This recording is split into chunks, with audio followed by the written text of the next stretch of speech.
So what are some of the common mistakes that in handling Davis-Bacon projects? So without a robust, fully integrated digital time tracking and payroll program with fully integrated system, it's pretty easy to actually misclassify workers. For example, let's say you have a journeyman, and for a couple of days, the journeyman is working as a foreman.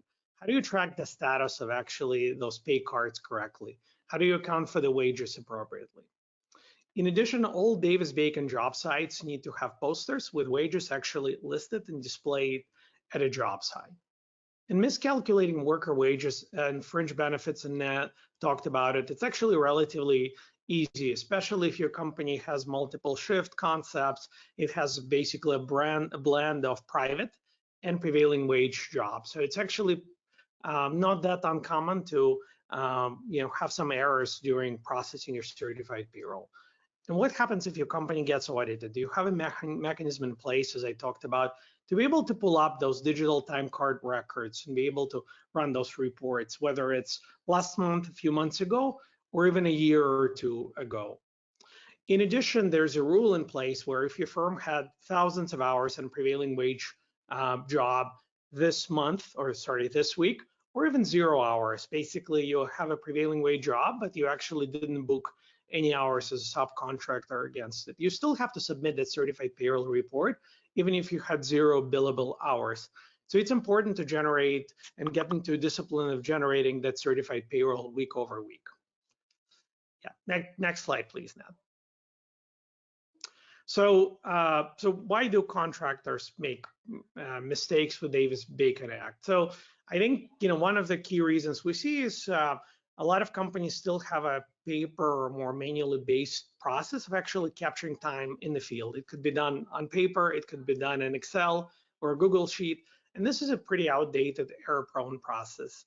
In addition, there are a number of states, including California, Illinois, that are pushing forward with a two-sided attestation process.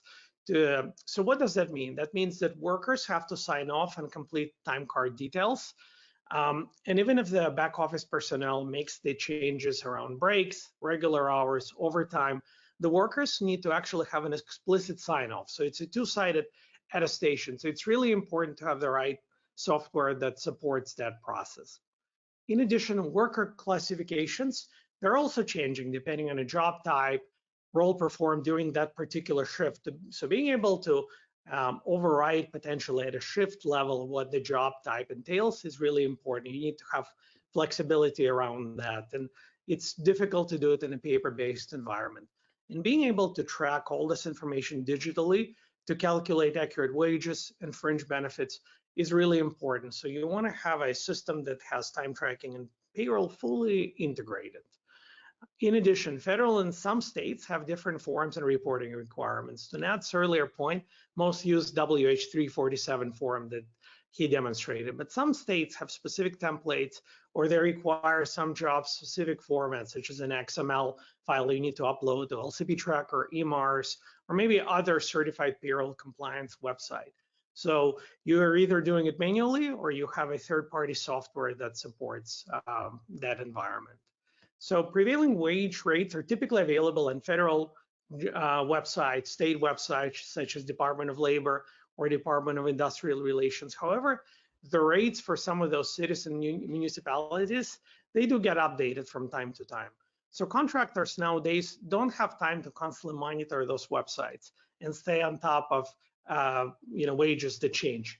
A state-of-the-art payroll system that has a compliance engine which can continuously monitor those websites and self-updates, if you will, with AI, scan for changes, scan for any forum updates. It helps you stay ahead of the game. So it's a very important aspect to stay ahead of the game. Yeah. Next slide, please. What should you do if something goes wrong? So how do you actually correct issues?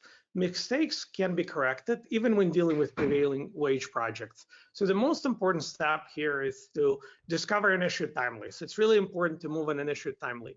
And if there's back pay owed, that's the #1 sort of recommendation we have, is if the back pay is owed, correct it as quickly as possible and pay back your workforce the difference as quickly as possible.